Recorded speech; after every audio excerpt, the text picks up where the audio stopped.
അവളെ ഇഷ്ടമായിരുന്നു, അവൾക്ക് എന്നെ.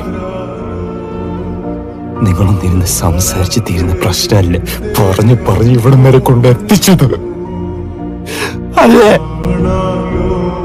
മണ്ണ് മറഞ്ഞാലും